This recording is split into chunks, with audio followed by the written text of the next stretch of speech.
Quero falar com você que já estava achando que não ia ter programa hoje, não é? Pois é. Então, mas foi feita a promessa, então tem que cumprir, né? Gente, vou falar hoje sobre psicopatia.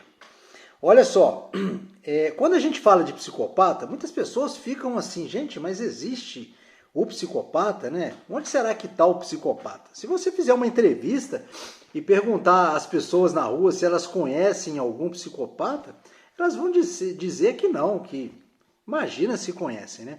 Só que a psicopatia é muito mais frequente do que a gente imagina.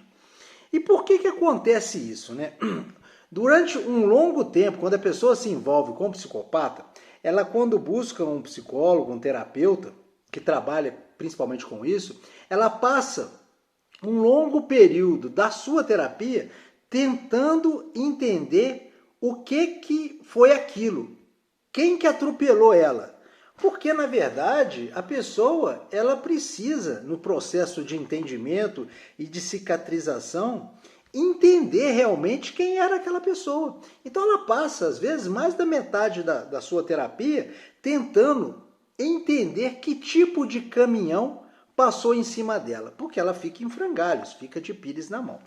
E aí a pessoa fala assim, gente, mas por que eu, uma pessoa estudada, experiente, não notei esse tipo de personalidade?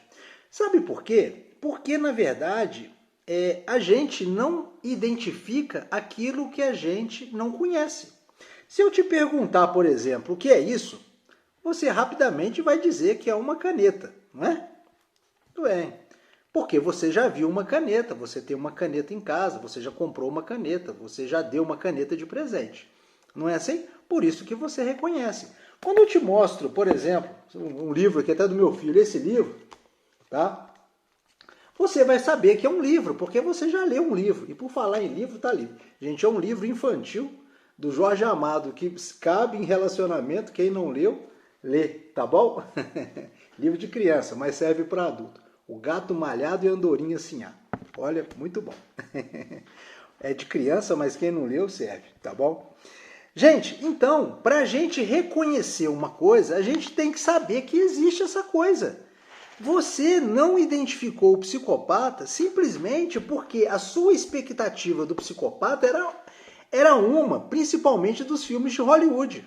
Você achou que o psicopata ia vir voando, né? Você ia estar lá no happy hour, ele ia passar voando ali, ia descer, ia ter um carimbo na testa, uma carteirinha do clube do psicopata, né? Ou ele estaria armado, né? Com uma foice na mão. Não. O psicopata, na verdade, o psicopata integrado à sociedade, ele está misturado, né? As porcentagens dizem o seguinte: num grupo de 100 pessoas, com certeza ali uns 2 a 3 psicopatas você vai encontrar. Ou seja, você pode estar no happy hour, você pode estar no barzinho com a sua amiga ou com o seu amigo, provavelmente ele vai estar ali. Ele não vai estar armado, ele não vai te agredir fisicamente, ele quase sempre é bonito, encantador, charmoso, eloquente nas suas argumentações, né? Pode estar vestindo um terno muito bacana, enfim, pode ter emprego, né? Pode se dizer de determinada igreja, enfim, tem salário, tem contra-cheque, não é? Então, por isso que você caiu nessa situação, porque você não imaginava que o psicopata ele fosse uma pessoa bem próxima, bem parecida com você, pelo menos no primeiro momento. Então, não fique culpada, não se sinta culpada, né? É muito frequente nós imaginarmos que o outro se assemelha e se parece conosco, principalmente quando nós estamos apaixonados.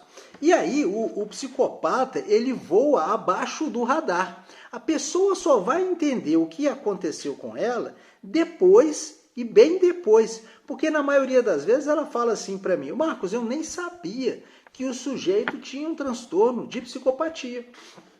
Então, gente, o psicopata não vai vir voando, o psicopata não vai vir com uma capa, não vai vir com uma foice, né?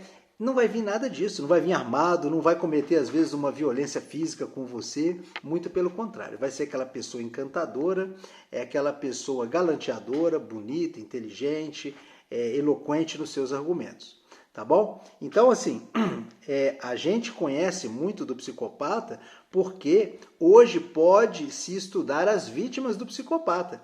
Porque, às vezes, gente, o psicopata, muitas vezes, ele leva a pessoa até o psicólogo, né? Aquela pessoa lá que está acompanhando, que está ajudando, que está dando força. Mas, na verdade, tudo isso por uma questão de manipulação e uma estratégia de domínio, porque o psicopata, a pessoa não pode esquecer que ele é um predador nato. E o predador, eu vou falar isso em outro vídeo, ele escaneia as suas vulnerabilidades. Scanner, né? Já viu lá a impressora? Lá tem o escaneio. Então, o psicopata faz isso. Tá bom, gente? E a pessoa, quando termina a relação, ela está de pires na mão, se sentindo culpada. Quase sempre, o final da relação com o psicopata, a pessoa se sente ainda culpada, imaginando que ela podia ter feito mais. Gente, eu nem vou falar mais que é o Instagram, que vai direto ao ponto, que o vídeo alongou, né? Já tem os 6 minutos aqui.